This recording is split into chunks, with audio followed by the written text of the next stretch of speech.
बोलो भारत माता की, गौ माता की। अपना लाडीला आगेवान, पूर्व सांसद, पूर्व मंत्री અને વિસ્તારની વર્ષોથી જેમણે સેવા કરી છે એવા આદરણીય શ્રી પરબતભાઈ પટેલ સાહેબ, બંને આપણા બાપજીઓ અહીંયા પ્રેમપૂર્વક અહીંયા આગળ પધાર્યા, એટલે બંનેના ચરણોમાં બાપજીના, અંકિતપુરી બાપજીને બેના વંદન કરું છું. આપણા પૂર્વ ધારાસભ્ય માન્ય શ્રી જે.કે. સાહેબ, સાથે સાથે પૂર્વ ધારાસભ્ય માન્ય શ્રી શિવરામભાઈ, આપણા જીવરાજબા, માન્ય શૈલેષભાઈ શેઠ, માન્ય બાબરાભાઈ, દાનાભાઈ, બધા આગેવાનોના તમામના નામ આપણે લઈ શકાય એવા બધાએ, તેજાભાઈ, કમાભાઈ, કવિરાજ, બાકી બધા સન્માન્ય આગેવાનો, વડીલો. પહેલાં તો ધર્માબેન અને એમના સમગ્ર પરિવાર, એટલે નાનજીભાઈનો આત્મા આજે સ્વર્ગમાં સામયું કરતો હશે. જેઠાબાનો આત્મા પણ એ આશીર્વાદ આપતો હશે કે એમના પરિવારે આટલું પુણ્યનું કામ અને સાથે સાથે સમગ્ર પ્રજાજનો, સમગ્ર સમાજને અહીંયા આગળ તેડાવી અને આવો રૂડો પ્રસંગ કર્યો. એટલે આ ખૂબ રૂડું કામ કર્યું. આ કામ માટે હું સમગ્ર પરિવારને હૃદયથી અભિનંદન આપું છું, તમામ પરિવારજનોને અભિનંદન આપું છું. અને ધર્મામાનો પણ જન્મારો છે, આમ લેખે લાગ્યો ગણાય. એમણે દરેક જગ્યાએ, કોઠી ગામ હોય કે બધા ગામોની જ્યાં જ્યાં પરિવાર સાથેનો નાતો હતો, નાનજીબાનો નાતો હતો, તો ત્યાં પણ ગૌશાળાનું દાન આપવાનું કામ પણ કર્યું. અને આપણે એક બે દીકરા દીકરી ભણાવી શકીએ, પરંતુ સમાજની સંસ્થાની અંદર અનેક દીકરા દીકરીઓ ભણતી હોય તો બધાય દીકરા દીકરી અમારા છે એમ સમજી અને દાન આપવાનો જે નિર્ણય કર્યો એના માટે પણ એમને વંદન કરું છું, એમને અભિનંદન કરું છું. કે એક વખત ઓરડો આપ્યો, દાન આપ્યું, આજે પણ ફરી પાછો મોટો નિર્ણય કર્યો. આપણા એમપી સાહેબે જાહેરાત પણ કરી. ખૂબ રૂડું કામ છે. અને શિક્ષણની અંદર કરેલું દાન એ સૌથી મોટું દાન. જે રીતે અન્નદાનનો મહિમા પહેલા હતો, હવે અન્નદાનમાં કોઈ ભૂખ્યા રહે એવું નથી હોતું. હવે લગભગ કોઈ ભૂખ્યું શું એવું નથી હોતું. બધી જગ્યાએ અનાજ દરેકને મળી જાય છે. પહેલાં અન્નદાન મહાદાન, જ્યારે અનાજ મળતું નહીં, વિદેશમાંથી બહારથી લાવવું પડતું, બહારથી આપણે ઘઉં લાવવા પડે, બહારથી રાતડિયા લાવવા પડે, અને પછી આપણે જીવી શકાય, પેટ ભરી શકાય એવી સ્થિતિ, શોર્ટેજ હતી. પરંતુ હવે અન્ન માટેની બહુ તકલીફ જેવું લગભગ ભારત જેવા દેશમાં તો નથી રહ્યું. અને કોઈ એકાદ માણસ કોઈ તકલીફ ગામમાં 2-5 ઘર હોય તો પણ ગામના વડીલો જે હોય છે, ગામના શ્રેષ્ઠીઓ હોય છે, બધા સાચવી લેતા હોય છે. તો આજે અન્નદાનના મહિમા જે હતો એની સાથે સાથે જ્ઞાનદાન, વિદ્યાદાનનો મહિમા છે અત્યારે. અને વિદ્યાદાનનું કામ જેટલું થઈ શકે એટલું વધુમાં વધુ બધાએ કરવું જોઈએ. અને વિદ્યાદાનનું કામ કર્યું છે એ માટે પણ સમગ્ર પરિવારને હૃદયથી અભિનંદન આપું છું. ગૌ માતાની સેવા કરવાવાળો પરિવાર, એટલે જેના નામની સાથે જ, ગોધા પરિવારની સાથે ગૌ માતાનું નામ, ગૌ માતાની સેવા કરવા માટે ગાયને ધારણ કરવાવાળો, એવી જે પરંપરા છે, તો ઉજળી પરંપરાને પણ તમે ગૌ માતાને દાન આપીને જે ચાલુ રાખી છે એ માટે પણ હું સમગ્ર પરિવારને હૃદયથી ખૂબ ખૂબ અભિનંદન આપું છું. ગૌ માતા ખૂબ શક્તિ આપે અને ગૌ માતા ખૂબ ભક્તિ આપે. બધા કામ કરીને આગળ વધો એવી પણ હૃદયથી ખૂબ શુભકામનાઓ. એમપી સાહેબ છે એ પણ ગોધા પરિવારના ભાણેજ છે. અને જીવરાજબા અને એ પણ ગોતર એક જ ગણાય, ગોયલ ગોતર એક જ ગણાય તમારું જીવરાજબા. એટલે તમે બધા એ એના કારણે જ ખાસ કરીને આ કાર્યક્રમને વધુ પેલું કર્યું છે. અને હમણાં જે.કે. સાહેબ બેઠા હતા ને, જોઈતાભાઈ ધાનેરાથી, એ પણ ગોધા પરિવારના જમાઈ છે. એટલે આમ જુઓ તો લગભગ આ બધાનો નાતો અહીંયા જળવાયેલો હશે. એના કારણે કરીને જ આટલા મોટા સંખ્યાની અંદર બધા આગેવાનો, વડીલો બધા અહીંયા આગળ ઉપસ્થિત રહ્યા છે. તમને બધાને હૃદયથી ખૂબ ખૂબ પરિવારને બાકીનાને પણ બધાને અભિનંદન આપું છું. પરંતુ સૌને સાથે રાખીને જે લોકો ચાલતા હોય, સૌનું ભલું માટેનો જે વિચાર કરે, એની અંદર દરેકનું કલ્યાણ એની અંદર રહેલું છે. મેં જોયું, એક વાર્તા સાંભળી હતી, લેખ સાંભળ્યો હતો. રતન તાતાને કોઈ સંતાન નહોતા અને ભારત દેશના મોટા જે ઉદ્યોગપતિઓ ગણાય એની અંદર એમનું નામ. પરંતુ એમણે પોતાની તમામ સંપત્તિ જે હતી એ અલગ અલગ જગ્યાએ એમણે દાન કરી અને એ પોતે જીવનની અંદર અમરતા પ્રાપ્ત કરી. એટલે પોતાની પાસે છે માત્ર મારા સંતાનો માટે નહીં, એ સૌ માટે છે. આવો ભાવ ઊભો કરવો બહુ મોટી બાબત છે. અને એવું જ કામ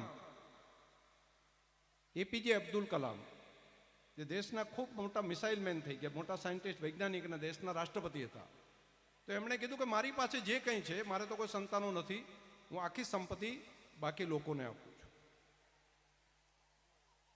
એવું જ તમે અટલ બિહારી વાજપેયીજીનું પણ જોશો.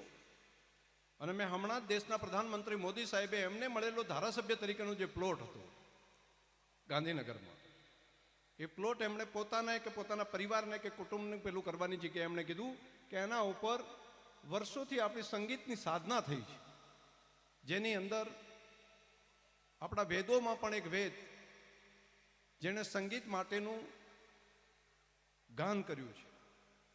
તો એના માટે કરીને હું મારો પ્લોટ પણ સમર્પિત કરું છું અને તમે આની અંદરથી સંગીત માટેનું મોટું ઇન્સ્ટિટ્યૂટ ઊભું કરો. તો એવી જ એક પરંપરા સાથે અહીંયા ધર્મમાં અને એમણે જે કરી છે એના માટે હું હૃદયથી ખૂબ ખૂબ અભિનંદન આપું છું. આ ઉત્તમ કામ માટે કરીને તમને હૃદયથી ખૂબ ખૂબ અભિનંદન.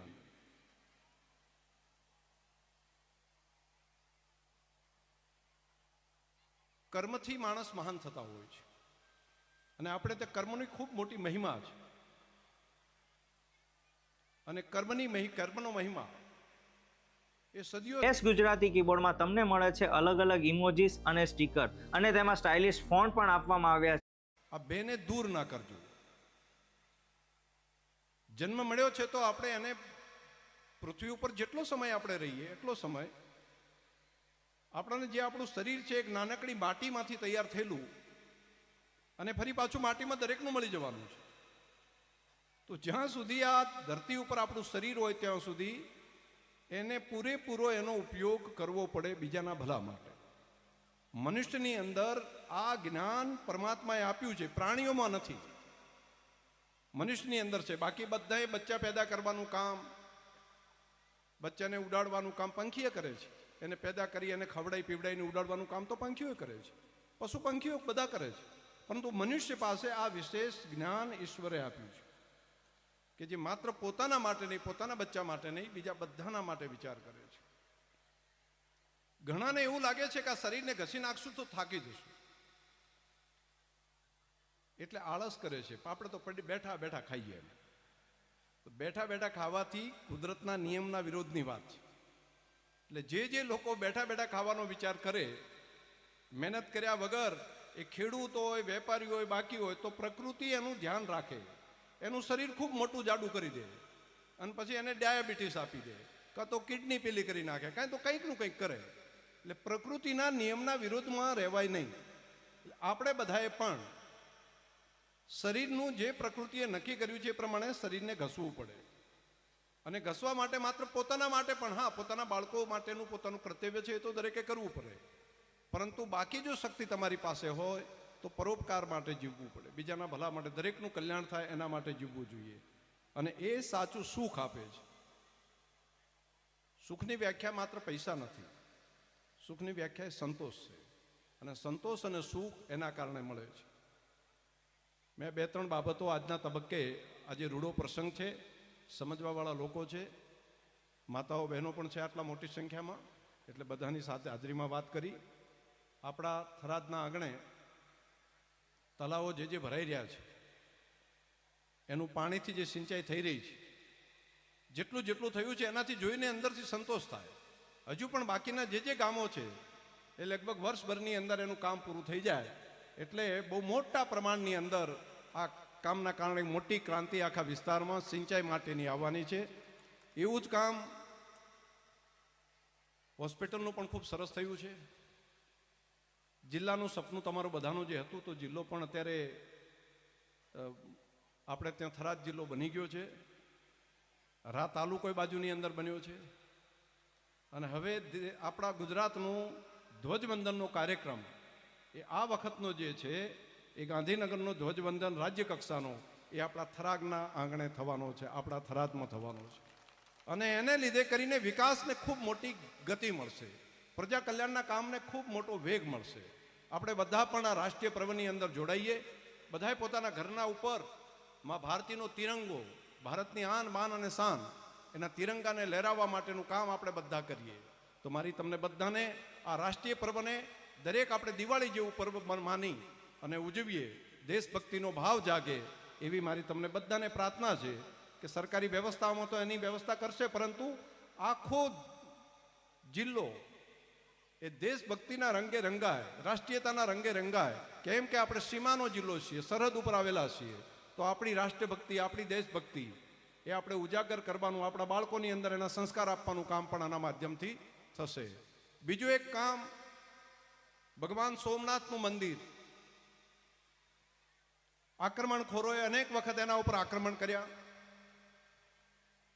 મોહમ્મદ ગજનીવી જેવા લૂંટારાઓએ એને તોડવા માટેના પણ પ્રયાસો કર્યા, પરંતુ એ ભોલેનાથ મહાદેવનું મંદિર આજે પણ સ્વતંત્ર ભારતની અંદર એની ધ્વજ પતાકા આટલા આક્રમણો પછી પણ ગૌરવ સાથે અડીખમ રીતે લહેરાઈ રહી છે. એને 100 વર્ષ થયા છે.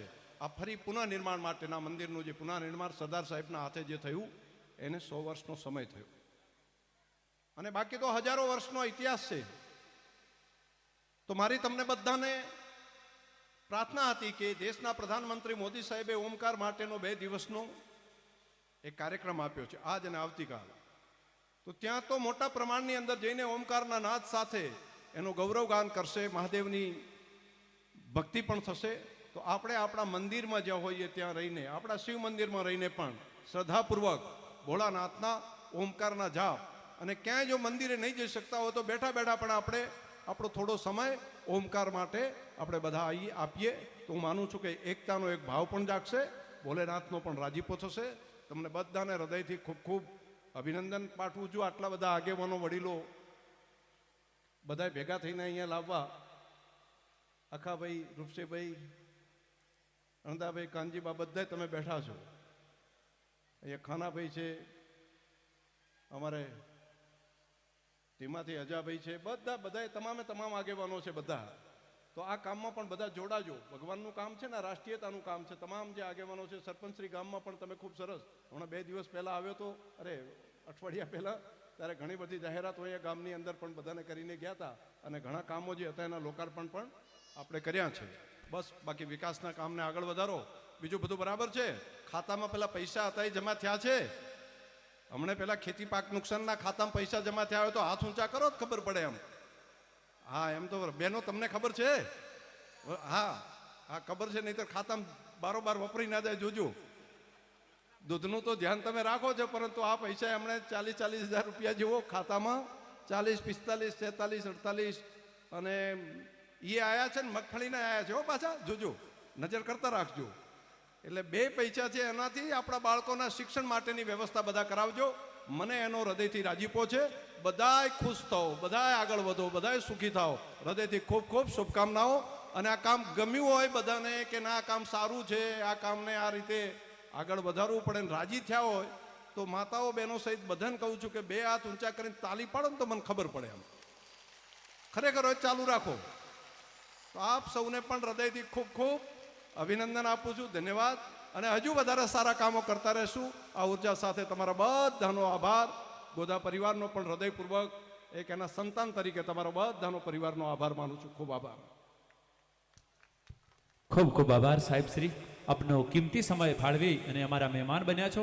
અનેક પ્રેરણાત્મક વાતો મૂકી છે, વિદ્યાદાનની મહિમાની વાત સાથે રાષ્ટ્રભક્તિની વાત મૂકી છે. આવો સૌ સાહેબના આ પ્રેરક શબ્દોને આત્મસાત કરીએ, એમની કર્મ ભક્તિની વાતને આચરણમાં મૂકીએ. સાહેબ અગાઉ